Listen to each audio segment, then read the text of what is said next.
ಎಲ್ಲರಿಗೂ ನಮಸ್ಕಾರ ಸ್ನೇಹಿತರೆ SDFDA ಹುದ್ದೆಗಳಿಗೆ ನೇಮಕಾತಿ ನೀಡ್ತಾ ಇದೆ ನೋಡಿ. ಒಟ್ಟು 708 ಹುದ್ದೆಗಳಿದ್ದಾವೆ. ಈ ಒಂದು ಹುದ್ದೆಗಳು ಕರ್ನಾಟಕ ರಾಜ್ಯ ಸರ್ಕಾರಿ ಉದ್ಯೋಗಗಳು ಹಾಗೆ ಕಾಯಂ ಉದ್ಯೋಗಗಳಾಗಿರ್ತವೆ ನೋಡಿ. ಇನ್ನು ಶಿಕ್ಷಣ ಇಲಾಖೆಯಿಂದ ಕೂಡ ನೇಮಕಾತಿ ಆಗಿರುತ್ತೆ, ಅದರ ಬಗ್ಗೆ ಕೂಡ ತಿಳಿಸ್ಕೊಡ್ತೀನಿ. ವಿಡಿಯೋನ ಕೊನೆವರೆಗೆ ನೋಡಿ. ಫಸ್ಟ್ ಡಿವಿಷನ್ ಅಸಿಸ್ಟೆಂಟ್ ಮತ್ತು SDA ಮತ್ತು FDA ಹುದ್ದೆಗಳಾಗಿರ್ತವೆ ನೋಡಿ. ಒಟ್ಟು 708 ಹುದ್ದೆಗಳಿದ್ದಾವೆ. ಕರ್ನಾಟಕ ಪರೀಕ್ಷಾ ಪ್ರಾಧಿಕಾರ ಮತ್ತು ಶಿಕ್ಷಣ ಇಲಾಖೆಯಿಂದ ನೇಮಕಾತಿ ಆಗಿರುತ್ತೆ. ಈ ಒಂದು ಹುದ್ದೆಗಳಿಗೆ ಆನ್ಲೈನ್ ಮೂಲಕ ಅಫಿಷಿಯಲ್ ವೆಬ್ಸೈಟ್ಗೆ ಹೋಗಿ ನೀವು ಅರ್ಜಿಗಳನ್ನು ಸಲ್ಲಿಸಬೇಕಾಗುತ್ತೆ. ಅರ್ಜಿ ಸಲ್ಲಿಕೆ ನೇರ ಲಿಂಕು ವಿಡಿಯೋ ಡಿಸ್ಕ್ರಿಪ್ಷನ್ ಬಾಕ್ಸಲ್ಲಿ ಇರುತ್ತೆ ನೋಡಿ.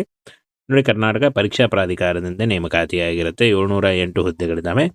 ಕರ್ನಾಟಕ ನೋಡಿ, ಹುದ್ದೆಯ ಸ್ಥಳ ಕರ್ನಾಟಕ ಅಂದರೆ ಎಲ್ಲ ಜಿಲ್ಲೆಗಳಲ್ಲಿ ಕೂಡ ಈ ಒಂದು ನೇಮಕಾತಿ ಆಗುತ್ತೆ. ಹಾಗೆ ಹುದ್ದೆ ಹೆಸರು FDA, SDA, ಸಹಾಯಕ ವ್ಯವಸ್ಥಾಪಕ ಮತ್ತು ಜೂನಿಯರ್ ಇಂಜಿನಿಯರ್ ಅಕೌಂಟೆಂಟ್ ಹುದ್ದೆಗಳಾಗಿರ್ತವೆ. ಸಂಬಳ 21,000ದಿಂದ 83,000ವರೆಗೂ ಪರ್ ಮಂತ್ ಸ್ಯಾಲ್ರಿ ಆಗಿರುತ್ತೆ ನೋಡಿ. ಇನ್ನು ಫ್ರೆಂಡ್ಸ್ ನೋಡಿ, ಇಲ್ಲಿ ಕಾಣಿಸ್ತಾ ಇದೆ ಬೆಂಗಳೂರು ಅಭಿವೃದ್ಧಿ ಪ್ರಾಧಿಕಾರ BDAದಲ್ಲಿ 18 ಹುದ್ದೆಗಳು, RPC ಮತ್ತು KK ಕಲ್ಯಾಣ ಕರ್ನಾಟಕ 7 ಹುದ್ದೆಗಳಿದ್ದಾವೆ. Karnataka soaps and detergent limited 7 ಮತ್ತು 14 ಹುದ್ದೆಗಳಿದ್ದಾವೆ ನೋಡಿ. ರಾಜೀವ್ ಗಾಂಧಿ ಆರೋಗ್ಯ ವಿಜ್ಞಾನ ವಿಶ್ವವಿದ್ಯಾನಿಲಯ 40 ಮತ್ತು 4 ಹುದ್ದೆಗಳಿದ್ದಾವೆ. ಹಾಗೆ ಕಲ್ಯಾಣ ಕರ್ನಾಟಕ ರಸ್ತೆ ಸಾರಿಗೆ ಸಂಸ್ಥೆಯಲ್ಲಿ 63 ಮತ್ತು 253 ಹುದ್ದೆಗಳಿದ್ದಾವೆ. ಹಾಗೆ ವೈವ್ಯ ರಸ್ತೆ ಸಾರಿಗೆ ಸಂಸ್ಥೆಯಲ್ಲಿ 19 ಹುದ್ದೆಗಳಿದ್ದಾವೆ. ಕೃಷಿ ಮಾರಾಟ ಇಲಾಖೆಯಲ್ಲಿ 180 ಹುದ್ದೆಗಳಿದ್ದರೆ ತಾಂತ್ರಿಕ ಶಿಕ್ಷಣ ಇಲಾಖೆ 50 ಮತ್ತು 43 ಹುದ್ದೆಗಳಿದ್ದಾವೆ. ಹಾಗೆ ಶಾಲಾ ಶಿಕ್ಷಣ ಇಲಾಖೆ ಪದವಿ ಪೂರ್ವ ನೋಡಿ 10 ಹುದ್ದೆಗಳಿದ್ದಾವೆ. ಟೋಟಲ್ ಆಗಿ 387 ಹುದ್ದೆಗಳು ಮತ್ತು 321 ಹುದ್ದೆಗಳು. ಟೋಟಲ್ ಆಗಿ 700ಕ್ಕೂ ಅಧಿಕ ಉದ್ಯೋಗಗಳಿಗೆ ನೇಮಕಾತಿ ನಡೀತಾ ಇದೆ. ಈ ಒಂದು ಹುದ್ದೆಗಳಿಗೆ ಅರ್ಜಿ ಸಲ್ಲಿಸುವಂಥ ಅಭ್ಯರ್ಥಿಗಳು 10th ಮತ್ತು PUC ಹಾಗೂ ಯಾವುದೇ ಡಿಗ್ರಿ BCom, BE ಅಥವಾ BTech ಮಾಡಿದರೂ ಕೂಡ ನೋಡಿ. ಈ ಒಂದು ಏನು ಎಜುಕೇಷನ್ಗಳಲ್ಲಿ ಯಾವುದಾದ್ರೂ ನೀವು ಎಜುಕೇಷನ್ ಮಾಡಿದರೂ ಕೂಡ ನೀವು ಅರ್ಜಿಗಳನ್ನು ಸಲ್ಲಿಸಬಹುದಾಗಿರುತ್ತೆ. ಇನ್ನು 18ರಿಂದ 38 ವರ್ಷದ ಒಳಗಿನವರು ಬೋತ್ ಮೇಲ್ ಆ್ಯಂಡ್ ಫಿಮೇಲ್, ಪುರುಷ ಮತ್ತು ಮಹಿಳಾ ಅಭ್ಯರ್ಥಿಗಳು ಇಬ್ಬರು ಅರ್ಜಿಗಳನ್ನು ಸಲ್ಲಿಸಬಹುದಾಗಿರುತ್ತೆ. ವಯೋಮಿತಿ ಸಡಿಲಿಕೆ ನೋಡಿ, 2A, 2B ಮತ್ತು 3A, 3B ಅಭ್ಯರ್ಥಿಗಳಿಗೆ 3 ವರ್ಷದ ವಯೋಮಿತಿ ಸಡಿಲಿಕೆ ಇದ್ದರೆ SC/ST ಅಭ್ಯರ್ಥಿಗಳಿಗೆ 5 ವರ್ಷದ ವಯೋಮಿತಿ ಸಡಿಲಿಕೆ ಇರುತ್ತೆ. PWD ಅಭ್ಯರ್ಥಿಗಳಿಗೆ 10 ವರ್ಷದ ವಯೋಮಿತಿ ಸಡಿಲಿಕೆ ಇರುತ್ತೆ ನೋಡಿ. ಆದಷ್ಟು ನಿಮ್ಮ ವಯಸ್ಸಿನ ಲೆಕ್ಕಾಚಾರ ಮಾಡಿಕೊಂಡು ನೀವು ಈ ಒಂದು ಹುದ್ದೆಗಳಿಗೆ ಅರ್ಜಿಗಳನ್ನ ಸಲ್ಲಿಸಬಹುದು. ಇನ್ನು ಅರ್ಜಿ ಶುಲ್ಕ ನೋಡಿ, 2A, 2B ಮತ್ತು 3A, 3B ಅಭ್ಯರ್ಥಿಗಳಿಗೆ 750 ರೂಪಾಯಿ ಇದ್ದರೆ SC/ST ಮಾಜಿ ಸೇನಾ ಅಭ್ಯರ್ಥಿಗಳಿಗೆ 500 ರೂಪಾಯಿ ಇರುತ್ತೆ. PWD ಅಭ್ಯರ್ಥಿಗಳಿಗೆ 250 ರೂಪಾಯಿ ಇರುತ್ತೆ ನೋಡಿ. ಪಾವತಿ ಮಾಡುವ ವಿಧಾನ ಆನ್ಲೈನ್ ಮೂಲಕ net banking, credit card, debit card ಅಥವಾ UPIಗಳ ಮೂಲಕ ನೀವು ಪೇ ಮಾಡಬಹುದಾಗಿರುತ್ತೆ. ಇನ್ನು ಆಯ್ಕೆ ಪ್ರಕ್ರಿಯೆಯನ್ನು ನೋಡೋದಾದರೆ ಲಿಖಿತ ಪರೀಕ್ಷೆ OMR ಬರುತ್ತೆ ನೋಡಿ. ಹಾಗೆ ದಾಖಲೆ ಪರಿಶೀಲನೆ ಮತ್ತು ಸಂದರ್ಶನದ ಮೂಲಕ ಆಯ್ಕೆಯನ್ನು ಮಾಡಿಕೊಳ್ಳಲಾಗುತ್ತೆ. ಇನ್ನು ಅರ್ಜಿ ಸಲ್ಲಿಸಲು ಆಲ್ರೆಡಿ ಅರ್ಜಿ ಸಲ್ಲಿಕೆ ಶುರುವಾಗಿದೆ. 10 ನವೆಂಬರ್ 2025 ಅರ್ಜಿ ಸಲ್ಲಿಸಲು ಕೊನೆಯ ದಿನಾಂಕ ಆಗಿರುತ್ತೆ ನೋಡಿ. ಇನ್ನು ಅರ್ಜಿ ಶುಲ್ಕವನ್ನು ಪಾವತಿಸಲು 11 ನವೆಂಬರ್ 2025 ಅರ್ಜಿ ಮತ್ತು ಅರ್ಜಿ ಶುಲ್ಕವನ್ನು ಪಾವತಿಸಲು ಕೊನೆ. ಈ ಒಂದು ಹುದ್ದೆಗಳಿಗೆ ಅರ್ಜಿ ಸಲ್ಲಿಸುವಂಥ ಅಭ್ಯರ್ಥಿಗಳು ಆನ್ಲೈನ್ ಮೂಲಕ ಅಫಿಷಿಯಲ್ ವೆಬ್ಸೈಟ್ಗೆ ಹೋಗಿ ಅಪ್ಲಿಕೇಶನ್ ಫಾರ್ಮನ್ನು ಫಿಲ್ ಮಾಡಬೇಕಾಗತ್ತೆ.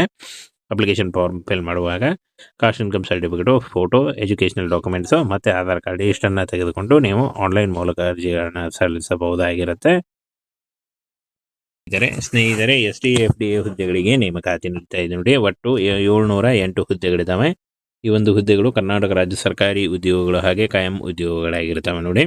ಇನ್ನು ಶಿಕ್ಷಣ ಇಲಾಖೆಯಿಂದ ಕೂಡ ನೇಮಕಾತಿ ಆಗಿರುತ್ತೆ, ಅದರ ಬಗ್ಗೆ ಕೂಡ ತಿಳಿಸ್ಕೊಡ್ತೀನಿ. ವಿಡಿಯೋನ ಕೊನೆವರೆಗೆ ನೋಡಿ. ಫಸ್ಟ್ ಡಿವಿಷನ್ ಅಸಿಸ್ಟೆಂಟ್ ಮತ್ತು SDA ಮತ್ತು FDA ಹುದ್ದೆಗಳಾಗಿರ್ತವೆ ನೋಡಿ. ಒಟ್ಟು 708 ಹುದ್ದೆಗಳಿದ್ದಾವೆ. ಕರ್ನಾಟಕ ಪರೀಕ್ಷಾ ಪ್ರಾಧಿಕಾರ ಮತ್ತು ಶಿಕ್ಷಣ ಇಲಾಖೆಯಿಂದ ನೇಮಕಾತಿ ಆಗಿರುತ್ತೆ. ಈ ಒಂದು ಹುದ್ದೆಗಳಿಗೆ ಆನ್ಲೈನ್ ಮೂಲಕ ಅಫಿಷಿಯಲ್ ವೆಬ್ಸೈಟ್ಗೆ ಹೋಗಿ ನೀವು ಅರ್ಜಿಗಳನ್ನು ಸಲ್ಲಿಸಬೇಕಾಗುತ್ತೆ. ಅರ್ಜಿ ಸಲ್ಲಿಕೆ ನೇರ ಲಿಂಕು ವಿಡಿಯೋ ಡಿಸ್ಕ್ರಿಪ್ಷನ್ ಬಾಕ್ಸಲ್ಲಿ ಇರುತ್ತೆ ನೋಡಿ. ಕರ್ನಾಟಕ ಪರೀಕ್ಷಾ ಪ್ರಾಧಿಕಾರದಿಂದ ನೇಮಕಾತಿ ಆಗಿರುತ್ತೆ. 708 ಹುದ್ದೆಗಳಿದ್ದಾವೆ. ಕರ್ನಾಟಕ ನೋಡಿ, ಹುದ್ದೆಯ ಸ್ಥಳ ಕರ್ನಾಟಕ ಅಂದರೆ ಎಲ್ಲ ಜಿಲ್ಲೆಗಳಲ್ಲಿ ಕೂಡ ಈ ಒಂದು ನೇಮಕಾತಿ ಆಗುತ್ತೆ. ಹಾಗೆ ಹುದ್ದೆ ಹೆಸರು FDA, SDA, ಸಹಾಯಕ ವ್ಯವಸ್ಥಾಪಕ ಮತ್ತು ಜೂನಿಯರ್ ಇಂಜಿನಿಯರ್ ಅಕೌಂಟೆಂಟ್ ಹುದ್ದೆಗಳಾಗಿರ್ತವೆ. ಸಂಬಳ 21,000ದಿಂದ 83,000ವರೆಗೂ ಪರ್ ಮಂತ್ ಸ್ಯಾಲ್ರಿ ಆಗಿರುತ್ತೆ ನೋಡಿ. ಇನ್ನು ಫ್ರೆಂಡ್ಸ್ ನೋಡಿ, ಇಲ್ಲಿ ಕಾಣಿಸ್ತಾ ಇದೆ ಬೆಂಗಳೂರು ಅಭಿವೃದ್ಧಿ ಪ್ರಾಧಿಕಾರ BDAದಲ್ಲಿ 18 ಹುದ್ದೆಗಳು, RPC ಮತ್ತು KK ಕಲ್ಯಾಣ ಕರ್ನಾಟಕ 7 ಹುದ್ದೆಗಳಿದ್ದಾವೆ. Karnataka soaps and detergent limited 7 ಮತ್ತು 14 ಹುದ್ದೆಗಳಿದ್ದಾವೆ ನೋಡಿ. ರಾಜೀವ್ ಗಾಂಧಿ ಆರೋಗ್ಯ ವಿಜ್ಞಾನ ವಿಶ್ವವಿದ್ಯಾನಿಲಯ 40 ಮತ್ತು 4 ಹುದ್ದೆಗಳಿದ್ದಾವೆ. ಹಾಗೆ ಕಲ್ಯಾಣ ಕರ್ನಾಟಕ ರಸ್ತೆ ಸಾರಿಗೆ ಸಂಸ್ಥೆಯಲ್ಲಿ 63 ಮತ್ತು 253 ಹುದ್ದೆಗಳಿದ್ದಾವೆ. ಹಾಗೆ ವಾಯುವ್ಯ ರಸ್ತೆ ಸಾರಿಗೆ ಸಂಸ್ಥೆಯಲ್ಲಿ 19 ಹುದ್ದೆಗಳಿದ್ದಾವೆ. ಕೃಷಿ ಮಾರಾಟ ಇಲಾಖೆಯಲ್ಲಿ 180 ಹುದ್ದೆಗಳಿದ್ದರೆ ತಾಂತ್ರಿಕ ಶಿಕ್ಷಣ ಇಲಾಖೆ 50 ಮತ್ತು 43 ಹುದ್ದೆಗಳಿದ್ದಾವೆ. ಹಾಗೆ ಶಾಲಾ ಶಿಕ್ಷಣ ಇಲಾಖೆ ಪದವಿ ಪೂರ್ವ ನೋಡಿ 10 ಹುದ್ದೆಗಳಿದ್ದಾವೆ. ಟೋಟಲ್ ಆಗಿ 387 ಹುದ್ದೆಗಳು ಮತ್ತು 321 ಹುದ್ದೆಗಳು. ಟೋಟಲ್ ಆಗಿ 700ಕ್ಕೂ ಅಧಿಕ ಉದ್ಯೋಗಗಳಿಗೆ ನೇಮಕಾತಿ ನಡೀತಾ ಇದೆ. ಈ ಒಂದು ಹುದ್ದೆಗಳಿಗೆ ಅರ್ಜಿ ಸಲ್ಲಿಸುವಂಥ ಅಭ್ಯರ್ಥಿಗಳು 10th ಮತ್ತು PUC ಹಾಗೂ ಯಾವುದೇ ಡಿಗ್ರಿ BCom BE ಅಥವಾ BTech ಮಾಡಿದರೂ ಕೂಡ ನೋಡಿ ಈ ಒಂದು ಏನು ಎಜುಕೇಷನ್ಗಳಲ್ಲಿ ಯಾವುದಾದ್ರೂ ನೀವು ಎಜುಕೇಷನ್ ಮಾಡಿದರೂ ಕೂಡ ನೀವು ಅರ್ಜಿಗಳನ್ನು ಸಲ್ಲಿಸಬಹುದಾಗಿರುತ್ತೆ. ಇನ್ನು 18ರಿಂದ 38 ವರ್ಷದ ಒಳಗಿನವರು ಬೋತ್ ಮೇಲ್ ಆ್ಯಂಡ್ ಫಿಮೇಲ್ ಪುರುಷ ಮತ್ತು ಮಹಿಳಾ ಅಭ್ಯರ್ಥಿಗಳು ಇಬ್ಬರು ಅರ್ಜಿಗಳನ್ನು ಸಲ್ಲಿಸಬಹುದಾಗಿರುತ್ತೆ. ವಯೋಮಿತಿ ಸಡಿಲಿಕೆ ನೋಡಿ 2A 2B ಮತ್ತು 3A 3B ಅಭ್ಯರ್ಥಿಗಳಿಗೆ 3 ವರ್ಷದ ವಯೋಮಿತಿ ಸಡಿಲಿಕೆ ಇದ್ದರೆ SC ಅಭ್ಯರ್ಥಿಗಳಿಗೆ 5 ವರ್ಷದ ವಯೋಮಿತಿ ಸಡಿಲಿಕೆ ಇರುತ್ತೆ. PWD ಅಭ್ಯರ್ಥಿಗಳಿಗೆ 10 ವರ್ಷದ ವಯೋಮಿತಿ ಸಡಿಲಿಕೆ ಇರುತ್ತೆ. ನೋಡಿ ಆದಷ್ಟು ನಿಮ್ಮ ವಯಸ್ಸಿನ ಲೆಕ್ಕಾಚಾರ ಮಾಡಿಕೊಂಡು ನೀವು ಈ ಒಂದು ಹುದ್ದೆಗಳಿಗೆ ಅರ್ಜಿಗಳನ್ನ ಸಲ್ಲಿಸಬಹುದು.